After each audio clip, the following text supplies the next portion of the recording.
તો દિલ્હી બ્લાસ્ટ કેસમાં FSL team તપાસ કરી રહી છે। ઘટના સ્થળ પરથી એફએસએલની ટીમે સેમ્પલ લીધા છે। બ્લાસ્ટમાં વપરાયેલ મટીરીયલ મુદ્દે તપાસ કરવામાં આવી રહી છે। આજ સાંજ સુધીમાં પ્રાથમિક રિપોર્ટ સબમિટ કરી દેવામાં આવશે। તો બ્લાસ્ટમાં વપરાયેલા વિસ્ફોટકની પણ માહિતી આજ સાંજ સુધીમાં મળી જશે।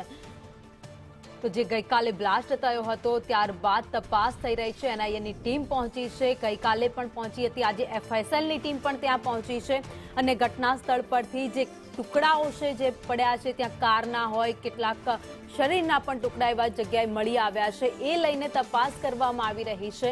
જો કે બીજી બાજુ જે હોસ્પિટલમાં દર્દીઓ પહોંચ્યા હતા, જે ઇજાગ્રસ્તો પહોંચ્યા હતા, તે બાજુ એ પણ નિવેદન સામે આવ્યું હતું ડોક્ટરોનું કે જે વખતે બોમ્બ બ્લાસ્ટ થતો હોય છે ત્યારે છરા કે કંઈ વાગતું હોય છે, એના શરીર પર એના ઘા જોવા મળતા હોય છે, પરંતુ આ કેસમાં એવું કંઈ જોવા નથી મળી રહ્યું। એટલે અનેક તર્ક વિતર્ક આ ઘટનાને લઈને લગાવવામાં આવી રહ્યા છે।